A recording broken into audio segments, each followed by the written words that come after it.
Sometimes the good Lord tests us beyond what we think we can bear, but He never gives us more than we can handle. That's what my dear mother used to say. God rest her soul. Standing here in this sterile hospital room at 6 a.m., watching my precious granddaughter Emma hooked up to machines that breathe for her, I'm beginning to wonder if Mama was wrong about that.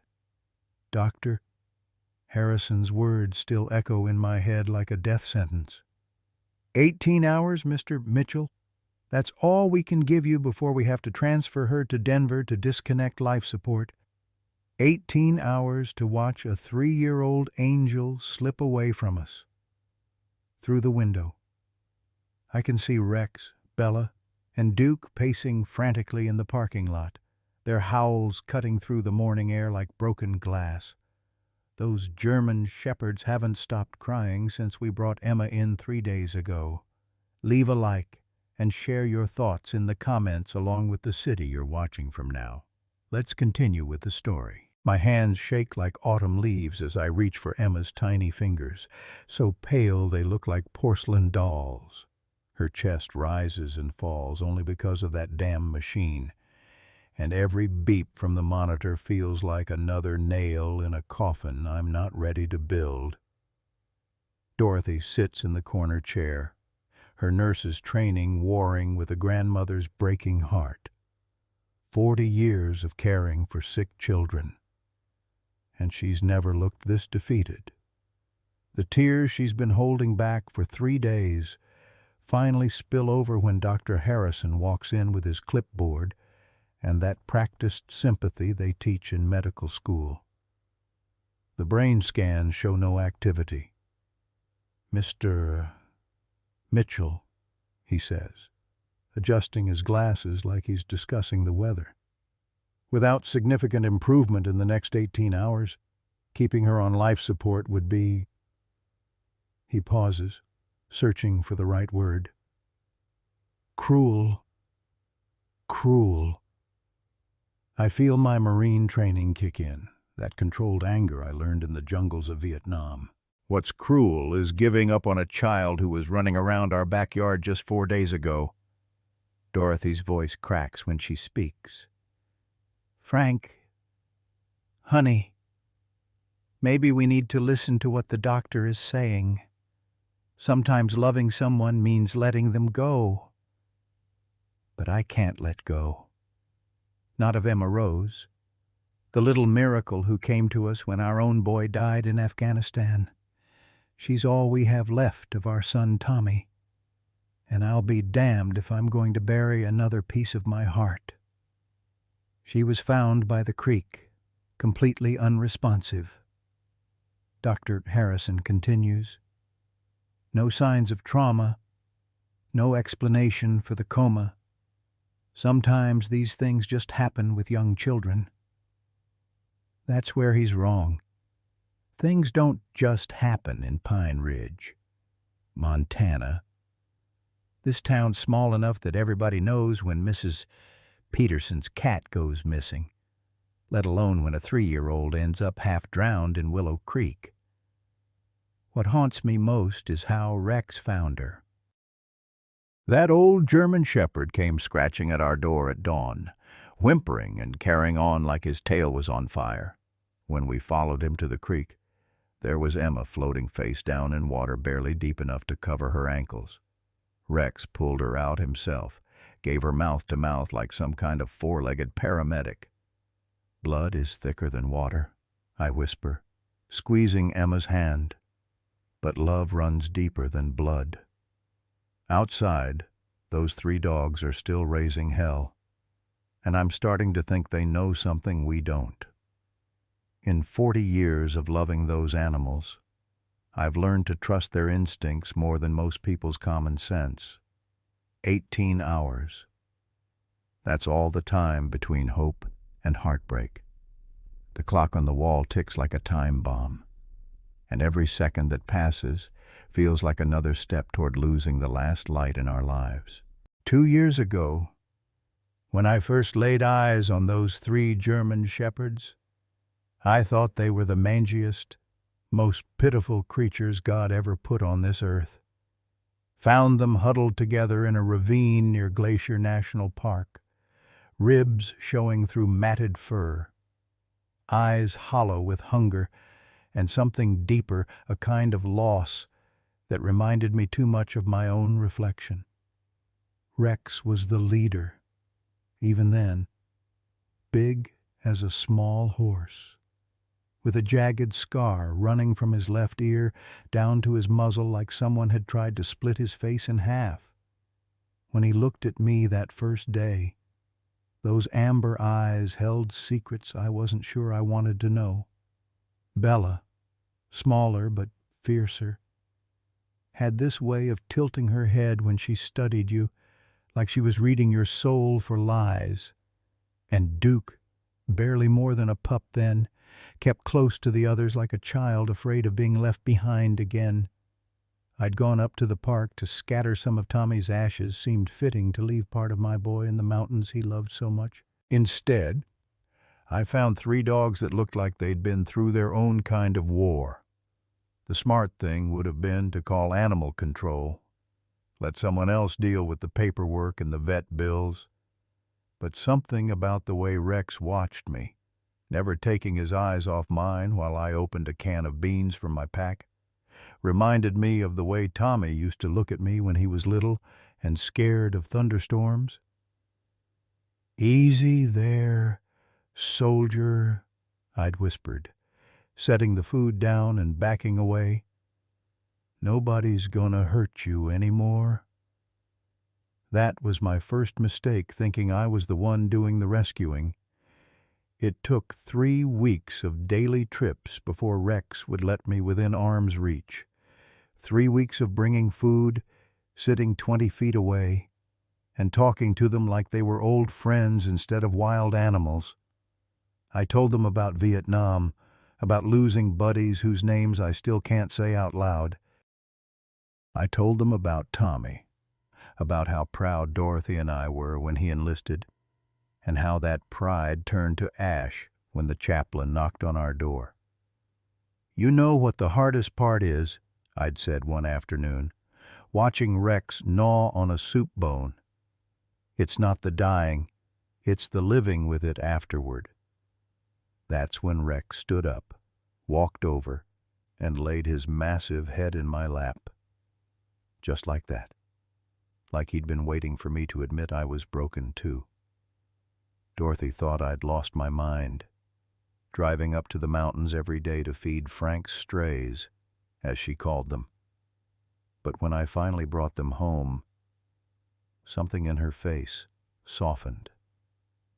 She'd been working with troubled kids at the elementary school for 30 years, and she recognized the look in their eyes, the same wariness, the same desperate need to trust, mixed with absolute certainty that trusting would only lead to more pain. "They've been hurt," she said simply, watching Bella flinch away from her outstretched hand.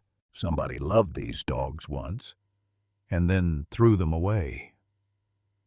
It was Dorothy who insisted we try to find their original owners, posting pictures on Facebook and calling every vet clinic within 100 miles. The microchips had been removed, cut out, according to Doc Peterson, which meant someone had gone to a lot of trouble to make sure these dogs could never be traced back. "Why would somebody do that?" Dorothy had asked, horrified. I had my suspicions, but I kept them to myself. In Vietnam, I'd seen what happened to military working dogs when their handlers didn't make it home. Some got adopted by other soldiers, some got reassigned.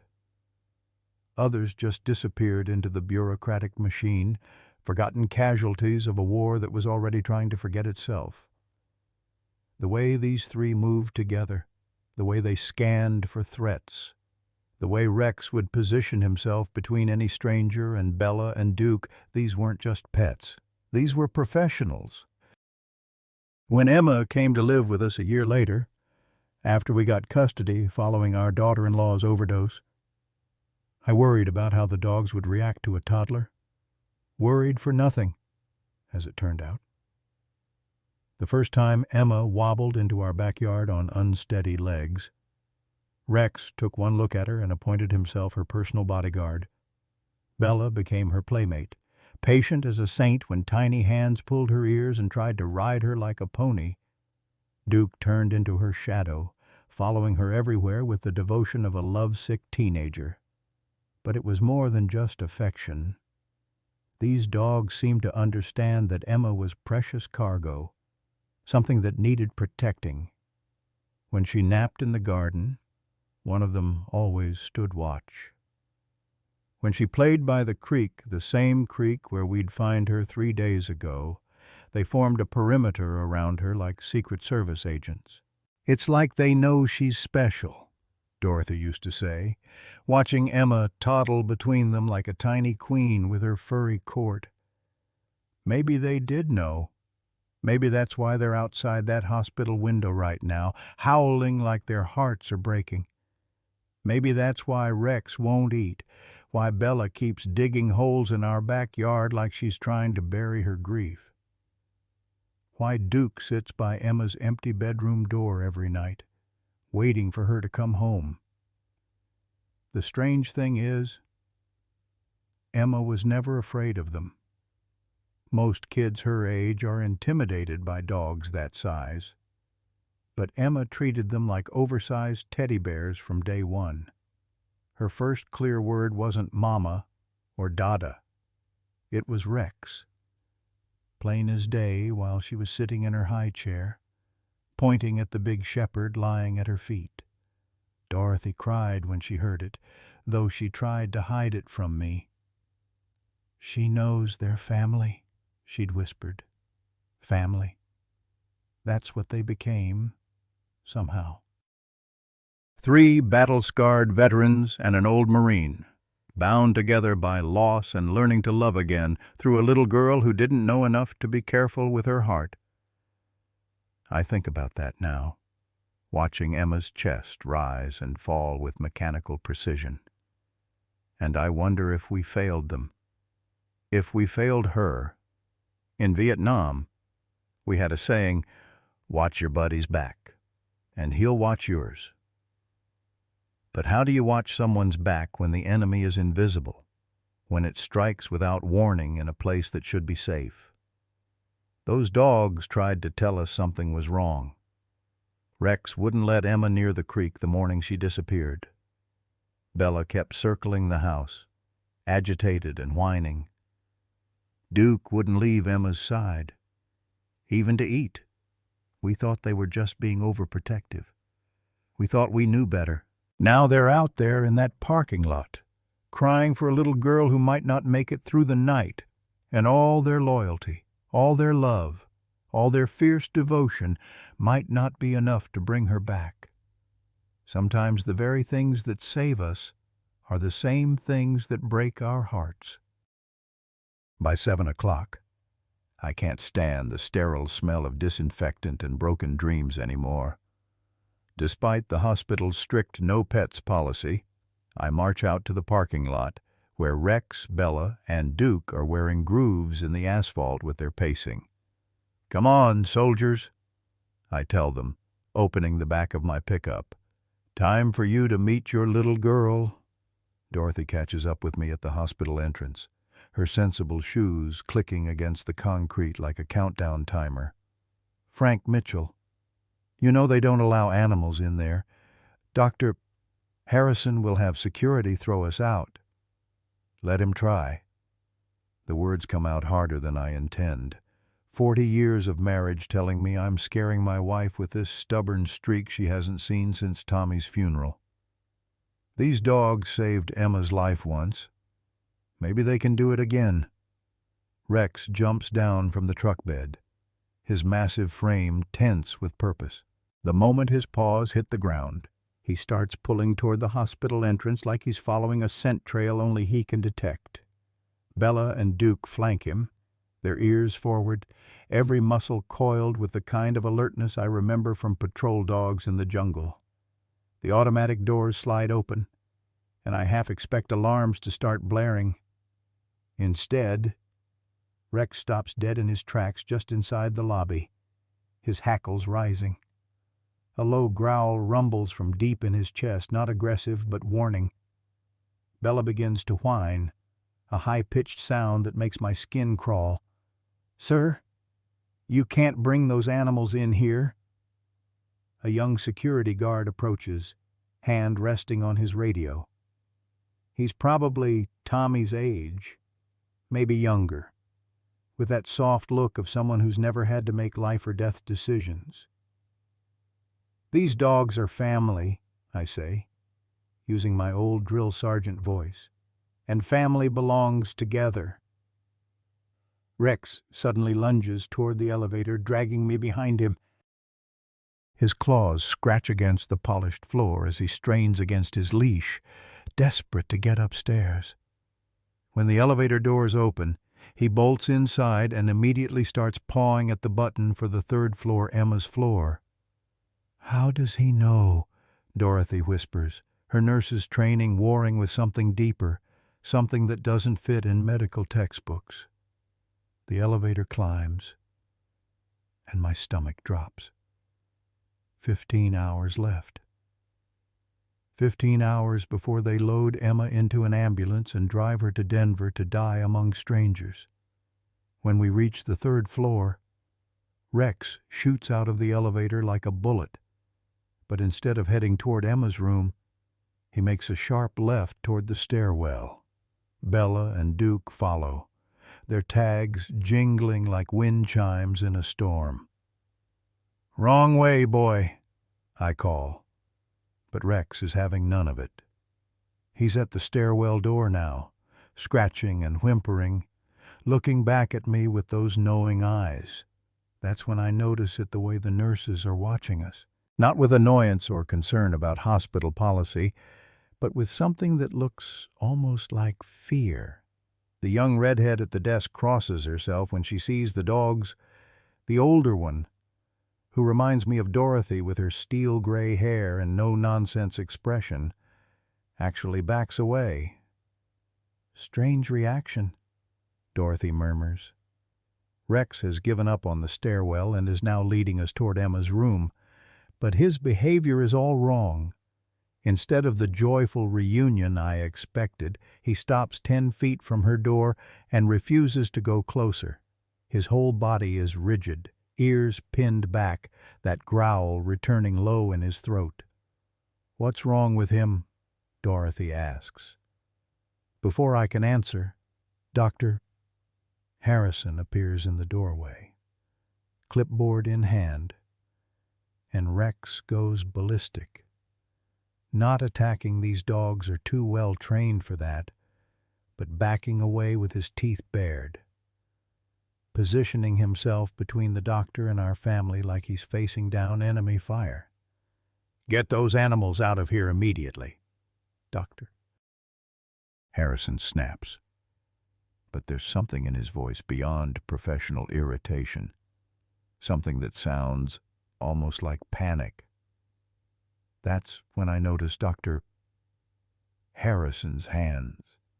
Soft, manicured hands that have never dug a foxhole or pulled a trigger or held a dying soldier. But there's something else. A tremor, barely visible, when Rex fixes those amber eyes on him. "Funny thing," I say, not moving to control the dogs. "Rex here is usually pretty good with people. Took him months to warm up to me, but he's never reacted like this to anyone." "The animal is clearly disturbed by the hospital environment," Dr. Harrison replies, but he takes a step back when Rex shifts forward. "Dogs don't belong in medical facilities. Emma's room is right there, 15 feet away, but Rex won't budge toward it. Instead, he starts moving down the hallway, nose to the ground like he's tracking something. Bella joins him, and together they make their way to a supply closet at the end of the corridor. "Frank, maybe we should go," Dorothy says. But I'm watching my dogs work. In Vietnam, I learned to trust the instincts of military working dogs more than my own eyes and ears. They could smell danger before it showed its face, detect lies before words were spoken. Rex and Bella have found something by that supply closet. They're both digging at the base of the door now, their claws scraping against the tile floor with the persistence of animals who know they're close to something important. "This is highly irregular," Dr. Harrison says, his voice rising. "I'm calling security." "You do that," I tell him, pulling Emma's hospital gown from my jacket pocket. It's the one she was wearing when they brought her in, still damp with creek water and fear. I kneel down and let Rex sniff it, watching as his entire demeanor changes. The big shepherd goes perfectly still for a moment, processing whatever story that fabric is telling him. Then he looks up at me with an expression I've seen before in the jungle, when the scout dogs detected an ambush waiting ahead. Rex leaves the supply closet and pads back toward Emma's room. But this time he stops at the window. He rears up on his hind legs, paws against the glass, and begins to howl. Not the mournful cry we've been hearing for 3 days, but something different, urgent, desperate. Bella and Duke join in, their voices harmonizing in a sound that raises goosebumps on my arms and sends patients down the hall reaching for their call buttons. "Sir, I really must insist," Dr. Harrison starts, but I cut him off. "Doctor, how long have you been working at this hospital?" "What does that have to do with anything? Humor an old soldier?" "3 years," he says reluctantly. "And in those 3 years, how many children like Emma have you lost to unexplained comas?" The question hangs in the air like smoke from a forest fire. Dr. Harrison's clipboard rattles slightly in his grip, and those soft hands are trembling more noticeably now. Medical privacy laws prevent me from discussing other patients, but I'm not looking at him anymore. I'm looking at Emma through the window, at my granddaughter who's supposed to die in 14 hours, and I'm remembering something Rex did when we first brought him home. He dug holes, dozens of them, all over our property, like he was looking for something buried, something hidden. Dorothy touches my arm. "Frank, look. Rex has found what he was searching for. There, tucked behind the heating vent near Emma's window. His powerful jaws have extracted a small plastic bag. Inside, I can make out papers, documents of some kind. As Rex drops the bag at my feet, I notice Dr. Harrison has gone very, very pale. My hands shake as I tear open the plastic bag, and what spills out makes my blood run cold as a Montana winter. Military dog tags, old ones, tarnished with age and wear. The first name I read stops my heart. Harrison, William J., Sergeant, United States Marine Corps. Bill Harrison. My God. Little Billy Harrison. Where did you get these? Dr. Harrison's voice cracks like thin ice, and suddenly he doesn't look like the composed medical professional anymore. He looks like the scared 8-year-old boy I remember from the letters his father used to show me in Vietnam. "Your father," I whisper, the pieces of a 40-year-old puzzle finally clicking into place.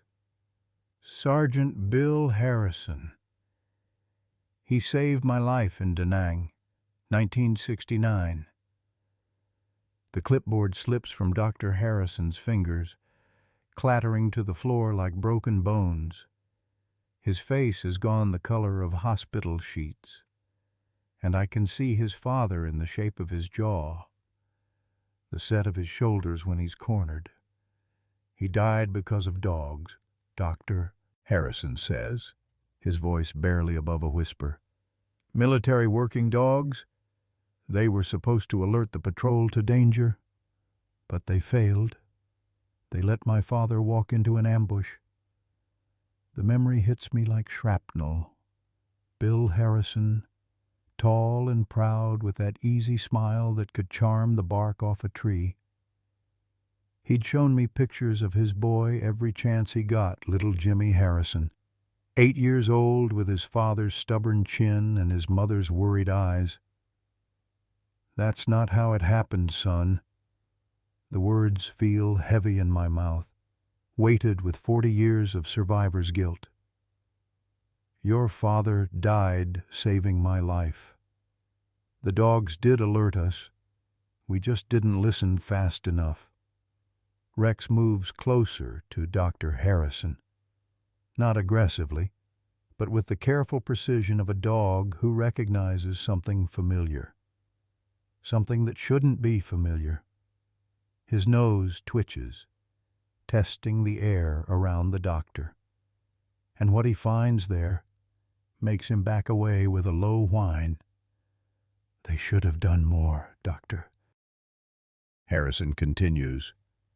And now I can hear the little boy in his voice, the child who needed someone to blame for losing his daddy. Those dogs were supposed to protect him. James, I say, using the name his father called him in those letters that came every week until they stopped coming at all. Your father talked about you every day. He was so proud, so excited to come home and teach you how to throw a curveball. Don't! The word comes out sharp as a scalpel. Don't you dare talk about him like you knew him. But I did know him.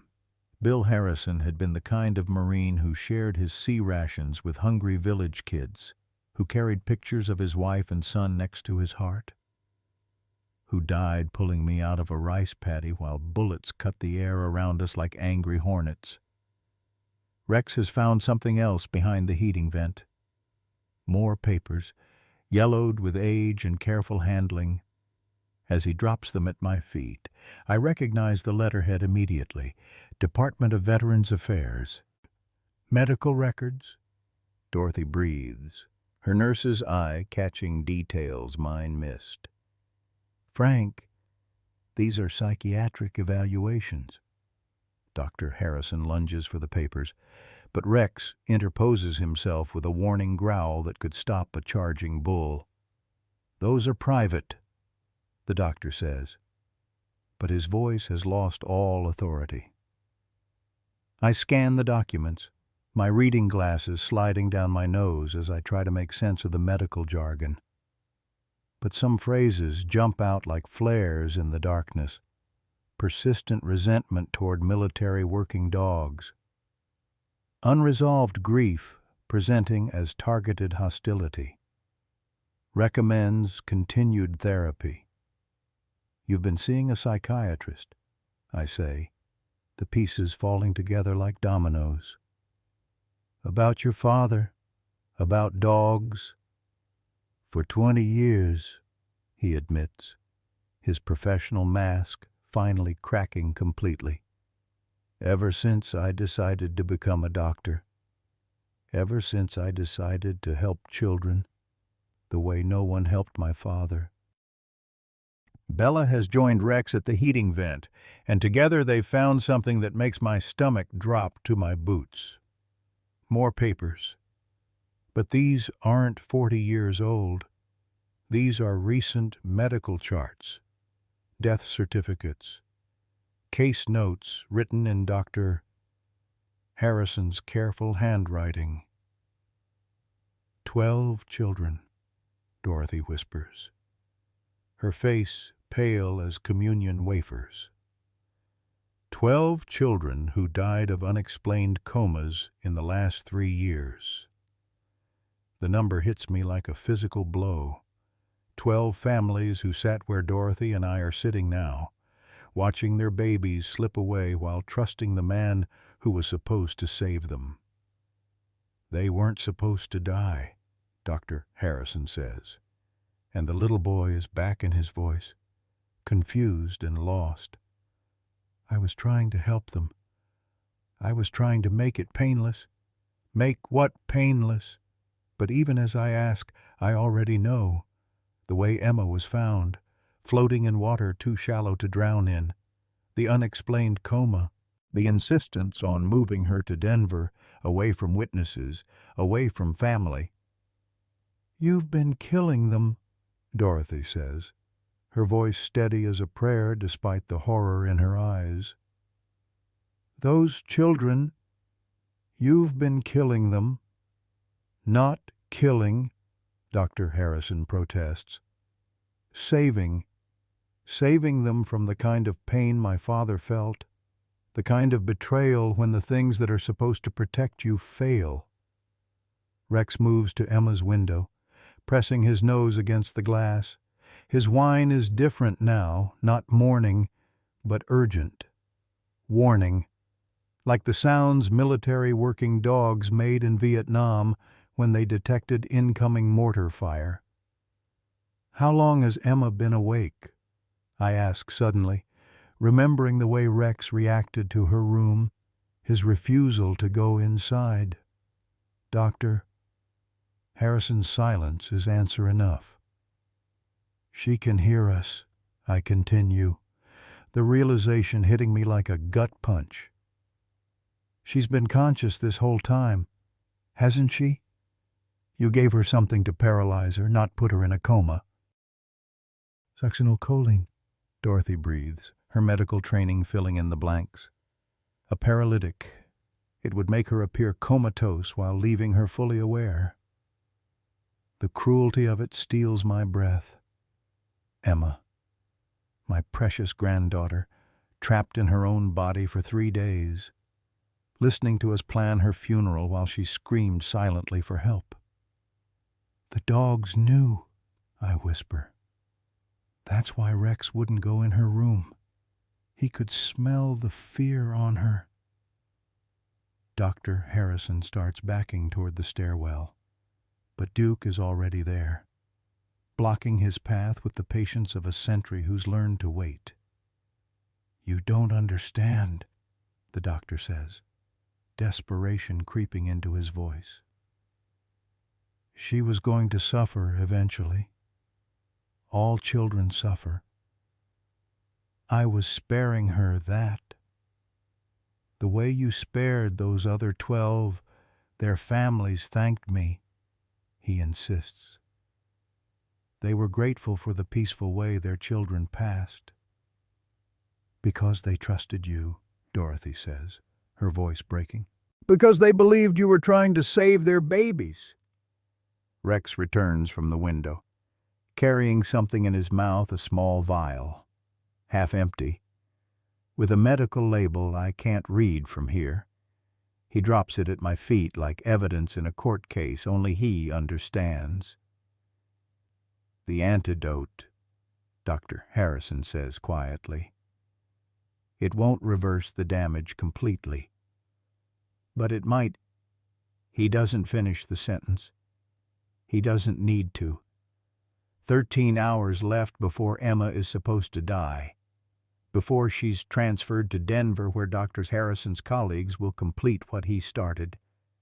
But Rex has found the key to saving her, hidden in the same place where a broken man kept his father's dog tags and his own twisted justification for murder. Sometimes the things that save us come on 4 legs and refuse to give up, even when the humans around them have lost hope. I look at Dr. Harrison, little Jimmy Harrison, the boy who lost his father and spent 40 years making innocent children pay for that loss, and I see my own reflection in his grief-twisted features. The difference is, I learned to let my dogs save me. He never gave them the chance. The next 3 hours blur together like a nightmare painted in hospital white and emergency red. While Dorothy works with the new medical team to administer the antidote Dr. Harrison had hidden, I find myself in the surreal position of calling the FBI from a pediatric hospital corridor. explaining how 3 German shepherds uncovered a serial killer disguised as a children's doctor. 12 victims, Agent Sarah Chen repeats over the phone, her voice tight with controlled fury. All children under 5, all presenting with unexplained comas over the past 3 years. Through Emma's window, I watch my granddaughter's fingers twitch the first voluntary movement she's made since they brought her in. The paralytic is wearing off slowly, but her eyes are tracking movement now, following the sound of our voices with desperate intensity. Rex hasn't left his post by her window. Every few minutes, he places his massive paws against the glass and whines, a sound that tears at my heart because I finally understand what he's been trying to tell us all along. He knew Emma was trapped inside her own body. He knew she was screaming for help in a voice no human could hear. The hospital is in chaos now. FBI agents swarm the corridors like ants, sealing off Dr. Harrison's office, interviewing staff, collecting evidence that will put a monster away for the rest of his life. But monsters, I've learned, don't always look the part. Sometimes they wear white coats and speak with gentle voices about ending suffering. "How long have you suspected?" Agent Chen asks me as we stand outside Emma's room. "I didn't," I admit, watching Bella and Duke maintain their protective formation around the doorway. "But the dogs did. Rex found those documents for a reason. Animals see things we miss, smell lies we can't detect." Dorothy emerges from Emma's room, tears streaming down her cheeks. But for the first time in 3 days, they're tears of relief. "She squeezed my hand," she whispers. "Our baby girl squeezed my hand." The antidote is working, but slowly. Dr. Martinez, the specialist they flew in from Billings, explained that the paralytic Dr. Harrison used was designed to wear off gradually, creating the illusion of a natural death from coma complications. He'd been perfecting his method for 3 years, refining the dosage, timing the transfers to larger hospitals where deaths wouldn't raise as many questions in a small community. 12 families, I keep repeating, because the number haunts me like the names on the Vietnam Memorial. 12 sets of parents who said goodbye to children who weren't actually dying, who signed donation papers and watched their babies wheeled away to donate organs while they were still conscious, still aware, still hoping someone would save them. The thought makes me sick enough that I have to step outside for air. In the parking lot, I call the first number on the list. Agent Chen gave me the Andersons, who lost their 4-year-old daughter, Katie, 2 years ago. Mrs. Anderson answers on the second ring, her voice still carrying the hollow echo of unhealed grief. "Mrs. Anderson, this is Frank Mitchell. I'm calling about your daughter, Katie." The silence stretches so long I think the call has dropped. When she finally speaks, her voice is barely a whisper. "What about Katie?" "Ma'am, I believe your daughter was murdered." I hear the phone clatter to the floor, voices in the background, someone crying. When Mr. Anderson picks up, his voice is tight with the kind of anger that comes from 2 years of unanswered questions. "Who is this? What kind of sick joke?" "Sir, my name is Frank Mitchell. My granddaughter is alive today because 3 dogs exposed the doctor who killed your little girl." The story pours out of me: Emma's unexplained coma, Dr. Harrison's revealed identity, the documents Rex found, the antidote that proved Katie and 11 other children had been deliberately paralyzed and left to die. You're saying Katie was awake? Mr. Anderson's voice breaks on the words. She could hear us saying goodbye.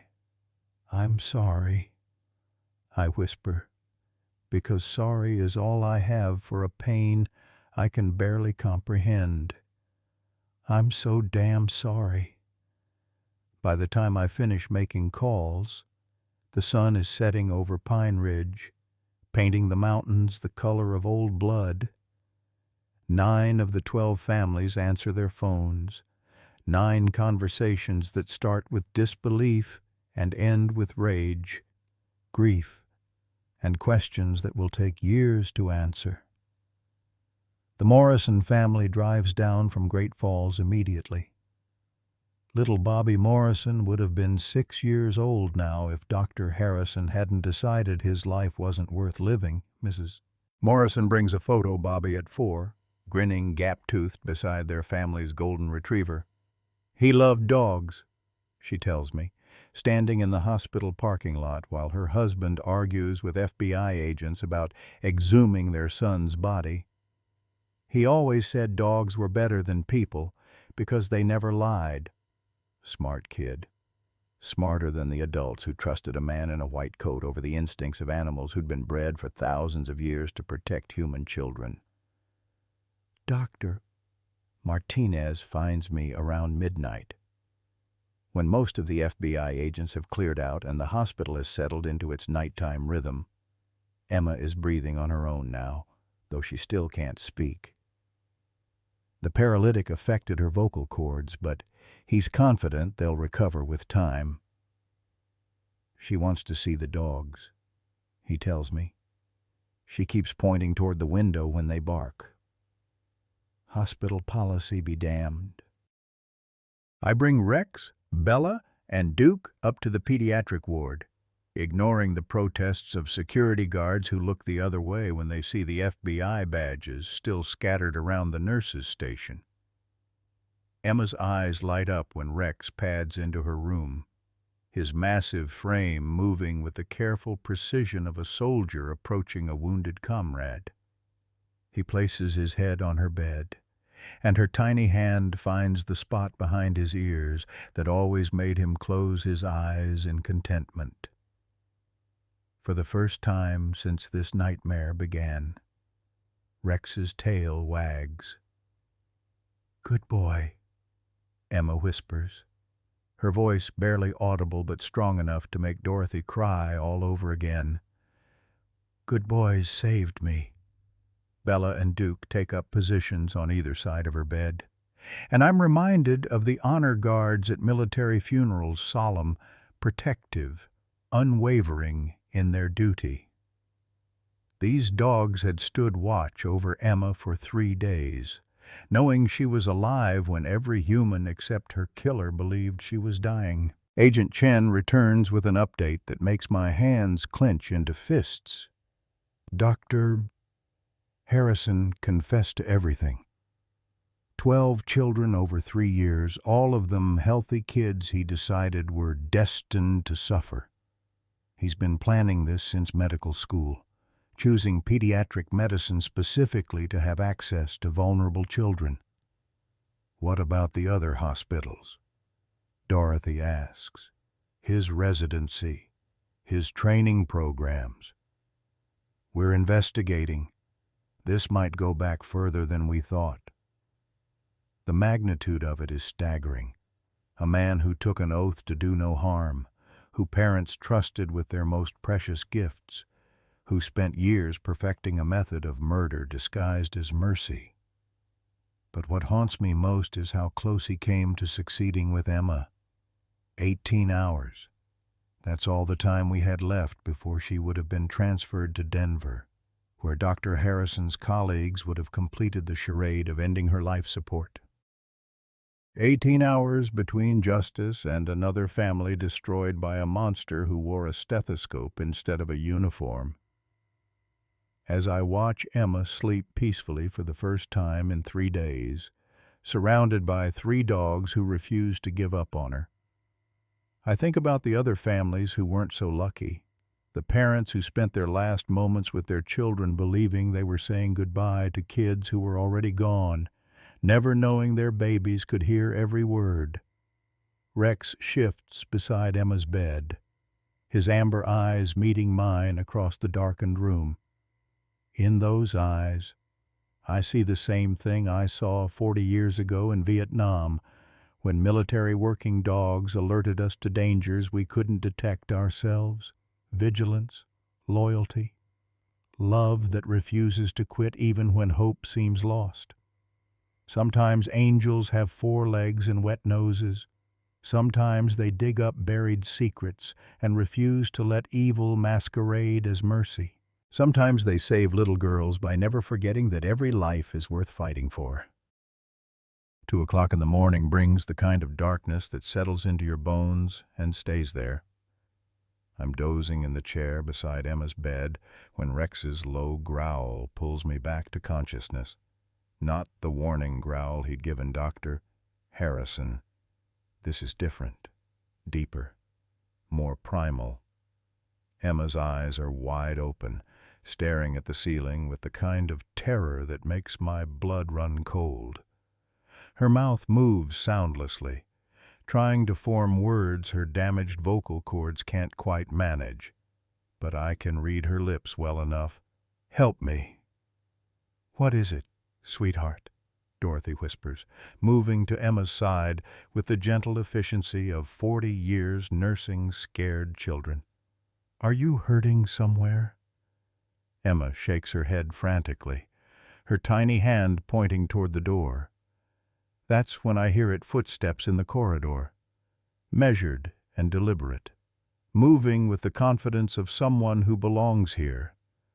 Rex is on his feet now, hackles raised, positioning himself between Emma's bed and the door. Bella and Duke flank him, their ears forward, bodies coiled with the kind of tension I remember from night patrols in Vietnam when Charlie was moving through the jungle just beyond our perimeter. The footsteps stop outside our door. "Frank?" Dorothy's voice is barely a whisper. "Dr. Harrison is in federal custody. They arrested him 6 hours ago." But Rex knows something we don't. His nose is working overtime, testing scents that tell a story my human senses can't decode. When the door handle turns slowly, deliberately, all 3 dogs shift into positions I recognize from my military days, a defensive formation designed to protect and attack simultaneously. The man who enters isn't Dr. Harrison. He's older, distinguished, wearing scrubs and a name tag that identifies him as Dr. Robert Chen, Chief of Pediatrics. His smile is warm, grandfatherly, the kind that makes nervous parents trust him with their children's lives. "Sorry to disturb you folks so late," he says, his voice carrying just the right note of professional concern. "I wanted to check on Emma's progress personally. Emma's reaction is immediate and terrifying. She tries to scream, her mouth opening wide, but only a whisper of sound emerges. Her whole body begins to shake. And she's pointing at Dr. Chen with the desperate urgency of someone trying to warn of approaching danger. Rex doesn't wait for my command. He moves between Dr. Chen and Emma's bed, his lips peeling back to reveal teeth that could crush bone. The growl that rumbles from his throat is pure predator, the sound of a wolf protecting its pack. Unusual reaction. Dr. Chen observes, but he doesn't seem surprised. If anything, he looks amused. Dogs can be so unpredictable around medical facilities. That's when I notice his hands, like Dr. Harrison's. They're soft, manicured, unmarked by the kind of work that builds calluses and scars. But there's something else, a slight tremor, barely visible, that reminds me of soldiers coming down from adrenaline highs after firefights. Emma seems agitated, I say, not moving from my chair but letting my hand drift toward the call button beside her bed. Maybe you should come back when she's more settled. Oh, I think she'll calm down soon enough. Dr. Chen reaches into his pocket, and Rex's growl escalates to a snarl that raises goosebumps on my arms. I have something that will help her sleep. Dorothy steps forward, her nurse's training overriding her fear. What medication are you planning to administer? Emma's chart specifically states the chart needs updating. Dr. Chen interrupts, producing a syringe filled with clear liquid.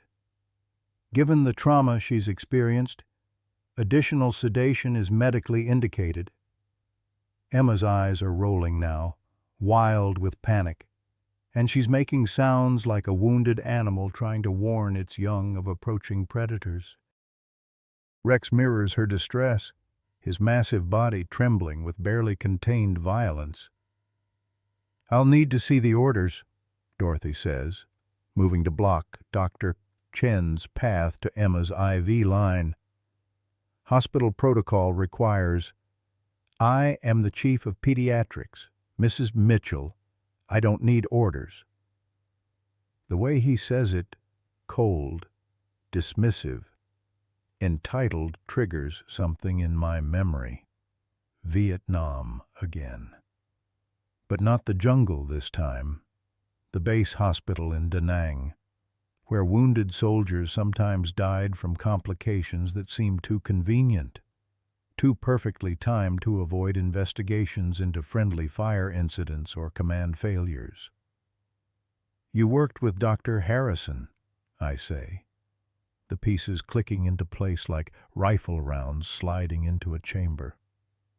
This wasn't just his operation. Dr. Chen's smile never wavers, but his eyes go flat as a snake's. James was always too emotional about his work, too invested in the philosophical aspects rather than the practical applications. Practical applications of murdering children, preventing suffering, he corrects, moving closer to Emma's bed despite Rex's increasingly aggressive posturing. Some children are destined for lives of pain, Mr. Mitchell, abuse, neglect, poverty, disease. We provide a service, a peaceful transition before the real cruelty begins. Emma makes a sound like breaking glass, and suddenly I understand. She's not just terrified, she's trying to tell us something. Her eyes keep darting between Dr. Chen and the ceiling, where a maintenance panel hangs slightly askew. Rex follows her gaze, then begins pawing at the floor directly below the panel. Within seconds, Bella and Duke join him, digging at the tile with the determination of animals who've found something crucial. How many? Dorothy asks, her voice steady despite the horror in her eyes. How many children have you killed? Over the years, perhaps 40, perhaps 50. Dr. Chen shrugs as if discussing the weather. I stopped counting after James joined the program. He brought such enthusiasm to the work. 50 children, 50 families destroyed by a man who saw mercy killing as a medical service, who selected victims based on his twisted assessment of their future suffering potential.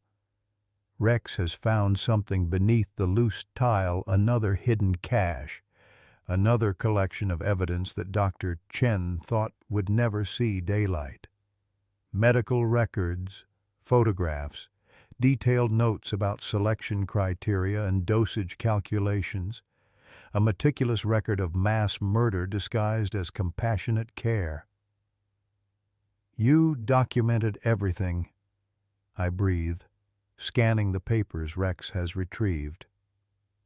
Names, dates, methods. Proper record-keeping is essential in any medical practice. Dr. Chen replies, advancing on Emma despite the 3 dogs now blocking his path. Even experimental ones.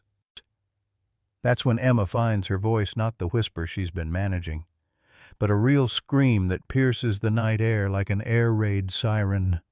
The sound galvanizes Rex, who launches himself at Dr. Chen with 40 years of protective instinct unleashed. The impact sends the syringe flying, shattering against the far wall in a spray of glass and unknown chemicals. Dr. Chen goes down hard, Rex's weight pinning him to the floor while Bella and Duke position themselves to prevent escape. "Get off me!" Dr. Chen shouts, his grandfatherly facade completely shattered. "These animals are dangerous. They're attacking a physician." But his protests fall on deaf ears because Emma's scream has brought running feet from every direction. Nurses, security guards, FBI agents who've been stationed throughout the hospital, they pour into the room like water through a broken dam. Agent Chen, no relation to the doctor, she clarifies, grimly, takes one look at the scattered documents and the syringe fragments and begins barking orders into her radio. "We need a full crime scene team, now, and get me a hazmat unit to analyze whatever was in that syringe." Dr. Chen, the real monster, lies pinned beneath Rex's massive frame, his face purple with rage, and something else, fear, the kind of raw terror that comes from realizing your carefully constructed world of secrets and lies has just collapsed around you. 50 children, Agent Chen repeats, photographing the documents Rex unearthed. Detailed records going back 15 years, selection criteria based on family income, social status, perceived future quality of life. Emma has gone quiet now, exhausted by her outburst, but finally safe. She reaches out to Rex, her small hand finding the spot behind his ears where gray fur meets battle scars. For the first time since this nightmare began, she smiles. "Good boy," she whispers, her voice stronger now. "Good boys caught the bad man." As they lead Dr. Chen away in handcuffs, he turns back to look at Emma with eyes full of cold calculation. "You have no idea what you've prevented," he tells me. "That child will suffer more in her lifetime than you can imagine. I was offering her peace, and I'm offering you justice," I reply, watching as 3 German shepherds position themselves around Emma's bed like guardian angels with fangs and fur. Seems like a fair trade. Sometimes evil wears a white coat and speaks in gentle tones about ending suffering. Sometimes it takes animals to see through the lies and remember that every life, no matter how difficult, no matter how painful, deserves the chance to find its own meaning. Sometimes the difference between mercy and murder is as simple as who gets to make the choice. The next 18 hours unfold like a fever dream painted in fluorescent lighting and federal badges. Emma's voice grows stronger with each passing hour, though the words she speaks make my heart break in ways I didn't know were possible. "The bad doctor came to my room before," she tells Agent Chen, her small voice steady despite the magnitude of what she's revealing. "He said he was going to help me sleep forever, like the other children." Other children. The phrase hits the room like a physical force, and I watch Agent Chen's jaw tighten as she continues recording Emma's statement. "My granddaughter, barely 3 years old, describing how Dr. Robert Chen visited her room multiple times over the past few days, explaining in gentle terms how her suffering would soon end. He showed me pictures. Emma continues, her tiny hand never leaving Rex's fur. Pictures of kids who weren't sad anymore because they went to sleep. Dorothy grips my hand so tightly I lose feeling in my fingers. 50 children. Dr. Chen had said 50 families who trusted a man with the authority to decide their children's fate. And Emma would have been 51 if Rex hadn't found those hidden documents, if 3 loyal dogs hadn't refused to accept that a healthy child was dying of unexplained causes. The FBI's investigation moves with the efficiency of a military operation. Within hours, they've secured search warrants for Dr. Chen's home, office, and personal files. What they find there turns my stomach and gives me nightmares I'll carry to my grave. Trophies, Agent Chen explains, her professional composure cracking slightly as she briefs us on their discoveries. Photographs of each victim, taken moments before death. Personal items, a toy, a piece of clothing, a drawing. He kept them like souvenirs. Among those souvenirs, they find a crayon drawing that makes Dorothy sob openly. It's Emma's artwork from last week, a picture of our family that includes 3 large dogs with angel wings. Dr. Chen had been planning her murder for days, maybe weeks, watching our family, learning our routines, waiting for the perfect opportunity to add Emma to his collection. How did he choose them? I ask, though part of me doesn't want to know the answer. Systematic selection based on predetermined criteria, Agent Chen replies, consulting her notes. Single-parent households, families with financial struggles, children with minor behavioral issues he classified as early indicators of future dysfunction. He was playing God with other people's children. The scope of the conspiracy grows larger with each hour. Dr. Chen's files reveal a network of medical professionals across 6 states, all sharing his twisted philosophy about preventive mercy killing. Dr. Harrison was just one recruit in a larger organization that saw vulnerable children as problems to be solved rather than lives to be saved. 17 physicians, 12 nurses, 3 hospital administrators. Agent Chen continues, "We're talking about a systematic program of child murder that's been operating for over a decade.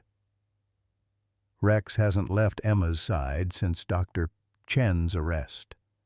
The big shepherd seems to understand that his job isn't finished, that threats can emerge from unexpected directions. When hospital staff enter Emma's room, he evaluates each person with the careful attention of a sentry who's learned that evil sometimes wears familiar faces. The media descends on Pine Ridge like locusts, transforming our quiet mountain town into a circus of news vans and satellite trucks. Every network wants the story of the dogs who exposed a serial killer, the little girl who survived, the grandfather who trusted animal instincts over medical authority. Local man's dogs uncover child murder ring, reads the headline in the Great Falls Tribune. 3 German shepherds save granddaughter from hospital serial killer. But fame feels hollow when I think about the families who weren't so lucky.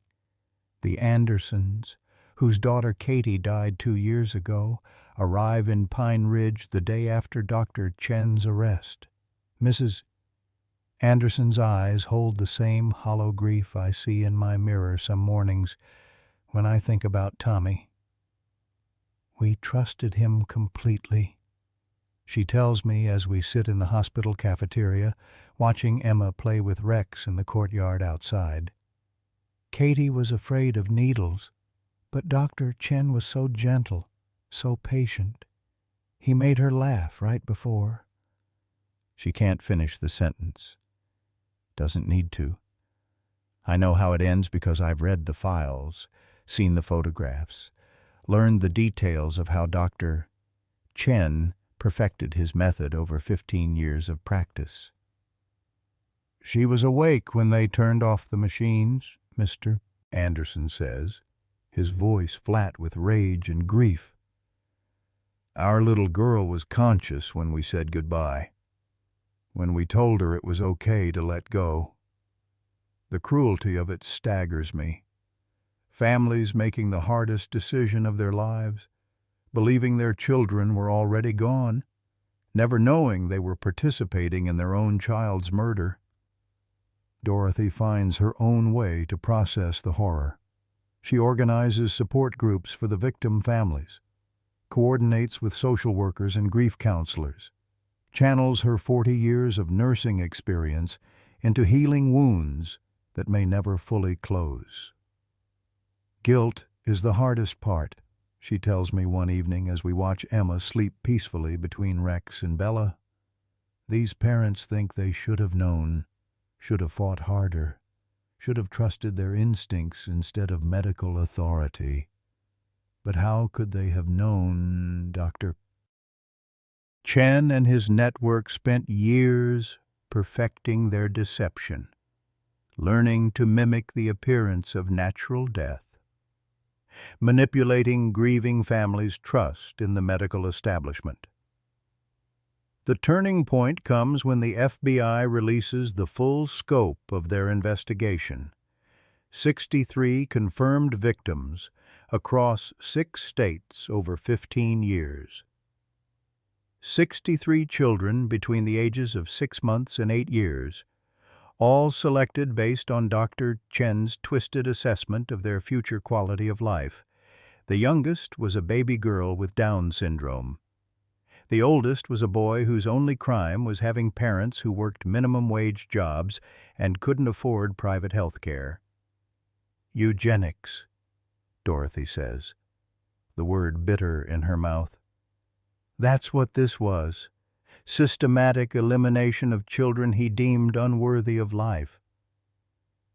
The trials begin 6 months later, and Emma testifies via closed-circuit television from a child-friendly room designed to minimize trauma. She's 4 years old now, her vocabulary expanding daily, her nightmares gradually fading with time and therapy. The bad doctors said they were helping, she tells the judge, Rex lying beside her chair like a furry guardian angel. But Rex knew they were lying. Dogs always know when people lie. Dr. Chen shows no remorse during his testimony. He maintains that his actions were medically justified, that he was preventing future suffering through preemptive intervention. He speaks about quality-of-life assessments and cost-benefit analyses as if discussing livestock rather than human children. Some lives are destined for misery, he states calmly from the witness stand. I provided a compassionate alternative to prolonged suffering. The jury deliberates for less than 3 hours, guilty on 63 counts of first-degree murder. The judge sentences him to life without possibility of parole, though he'll likely face federal death penalty charges for the interstate nature of his crimes. Dr. Harrison, meanwhile, cooperates fully with prosecutors in exchange for a plea agreement that takes the death penalty off the table. He testifies about the recruitment process, the training protocols, the careful selection of victims who wouldn't be missed or thoroughly investigated. We targeted the vulnerable, he admits during his testimony. Families who wouldn't ask too many questions. Children whose deaths would be accepted as unfortunate but not suspicious. 17 medical professionals lose their licenses. 12 face criminal charges.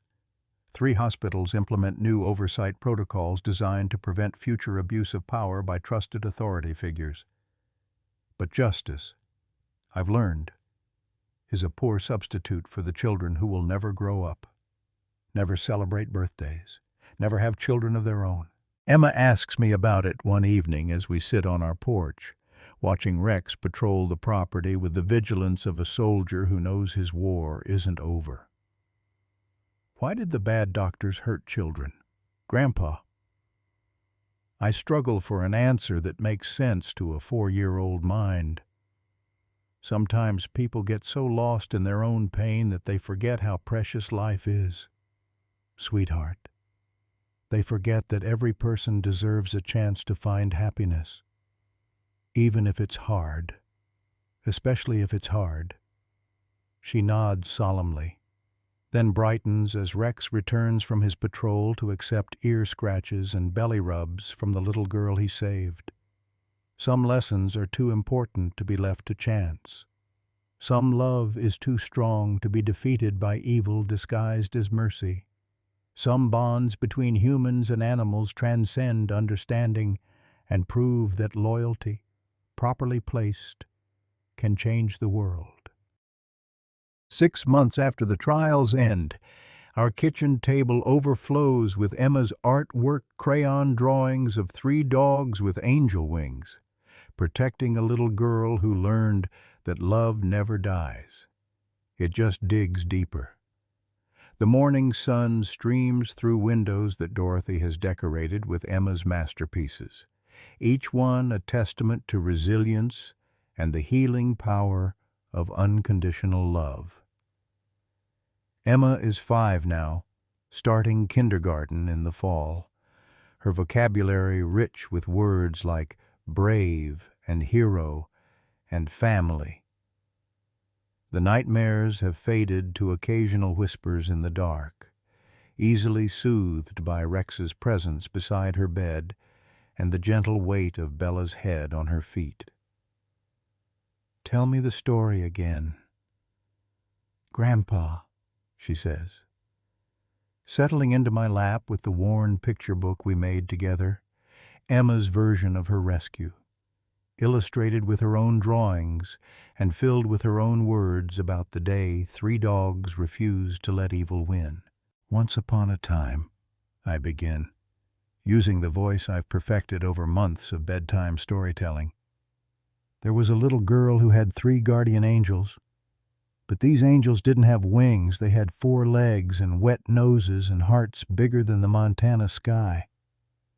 Rex lifts his grayed muzzle from his favorite spot by the fireplace. Those amber eyes, still sharp with intelligence despite the arthritis that slowed his patrol walks around our property. At 8 years old, he's earned his rest, but his protective instincts remain as strong as ever. Dorothy emerges from the kitchen, flour dusting her apron, the smell of fresh-baked cookies making our house feel like home again. "The Henderson family called," she says, settling into her rocking chair with the grace of a woman who's learned to find joy in simple moments. "They want to know if Rex, Bella, and Duke would like to visit their new baby." The Hendersons are one of 12 families who've moved to Pine Ridge since the trials ended, drawn by news stories about a community that rallied around a little girl and refused to let evil have the final word. Their 3-month-old daughter was born premature, spent weeks in the NICU, and is finally coming home to parents who understand the precious fragility of life. "What do you think, boys and girl?" I ask our furry family members. "Ready for some baby duty?" Bella's tail thumps against the hardwood floor, her way of volunteering for nursery patrol. Duke, ever the youngest at heart despite being 6, bounds over to Emma with the enthusiasm of a puppy who's found his favorite toy. These dogs have become local celebrities, featured in magazines and documentaries about animal heroism and medical corruption. The American Kennel Club awarded them a special commendation for civilian service. The Montana state legislature passed a resolution honoring their role in exposing the largest medical murder conspiracy in state history. But fame means nothing to German shepherds, whose only concern is protecting their family and their community. "We got another letter from the Peterson family in Oregon," Dorothy says, holding up an envelope with Emma's name written in a child's careful handwriting. That's number 47. 47 letters from families across the country whose children were saved because 3 dogs in Montana refused to accept the unacceptable. The FBI's investigation expanded nationwide after Dr. Chen's arrest, uncovering similar networks in hospitals from Seattle to Miami. Doctors and nurses who thought they were playing God with other people's children, all brought down by evidence patterns that began with Rex's determination to dig up buried truth. Emma slides down from my lap and retrieves her special box, a wooden treasure chest Dorothy's father made 60 years ago, now filled with letters from children who will grow up because 3 dogs loved one little girl enough to save them all. "This one's from Marcus in California," Emma says, pulling out a crayon drawing of a boy playing with his golden retriever. "He says thank you for saving his life, even though he never met us." 7-year-old Marcus Chen, no relation to the doctor, had been scheduled for comfort care transition at a San Diego hospital when news of the Montana investigation reached his parents. They demanded second opinions, transferred him to a different facility, discovered that his terminal diagnosis had been fabricated by physicians who thought a child with autism would face a lifetime of suffering. Marcus is now thriving in a special education program, learning to read, making friends, proving every day that the value of a life can't be measured by someone else's prejudices or fears. "Love isn't just a feeling," I tell Emma, repeating the lesson that's become our family motto. "It's a choice you make every day. And sometimes," she adds, her 5-year-old wisdom gleaned from experience no child should have to endure. "Love has 4 legs and refuses to give up." Rex approaches her with the careful dignity of an old soldier who's earned his stripes through service rather than ceremony. Emma wraps her arms around his neck, and for a moment I see the 3-year-old who was saved by loyalty disguised as instinct, by love that looked like 3 abandoned dogs who found their purpose in protecting the innocent. The Bill Harrison Memorial Fund has raised enough money to place specially trained medical alert dogs in children's hospitals across 6 states. These dogs are taught to detect the same chemical signatures that Rex, Bella, and Duke instinctively recognize: the scent of deception, the odor of fear, the chemical changes that occur when predators masquerade as protectors. And in the end, I conclude Emma's favorite story, watching as all 3 dogs position themselves around her like guardians who understand their mission will never truly be complete. The little girl learned that angels come in many forms. Sometimes they wear white coats and heal the sick. Sometimes they wear badges and catch the bad guys. And sometimes, just sometimes, they have 4 legs, wet noses, and hearts that know the difference between mercy and murder. Emma giggles and gives each dog a kiss on their graying muzzles.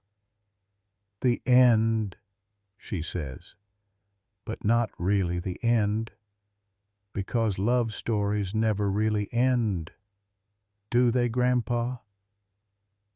"No, sweetheart," I tell her, watching the sunset paint our mountain home in shades of gold and hope. Love stories just keep going, one day at a time, one choice at a time, one loyal heart at a time.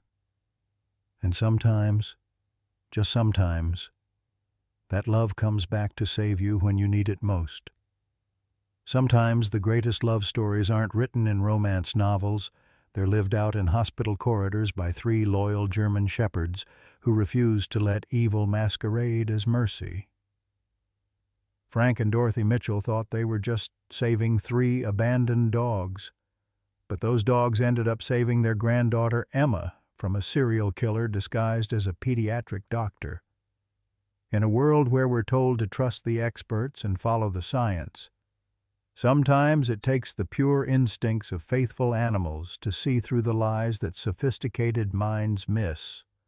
Rex, Bella, and Duke didn't have medical degrees or fancy equipment, they just had hearts that recognized love under attack and the courage to dig until they found the truth. Their story reminds us that the bonds we forge with our four-legged family members aren't just companionship, they're lifelines to hope when darkness seems overwhelming. As we navigate these uncertain times, wondering who we can trust and what institutions still deserve our faith, maybe we should remember that sometimes the most profound wisdom comes from creatures who love without agenda and protect without question. Love isn't just a feeling, it's a choice we make every day. And sometimes that choice comes with pause and an unshakable sense of justice. Questions for engagement. Have you ever experienced a moment when your pet's behavior warned you of danger that human instincts missed? What lessons have your four-legged family members taught you about loyalty and unconditional love? Share your own stories of animal heroism in the comments below. We'd love to hear how your pets have been guardian angels in your life.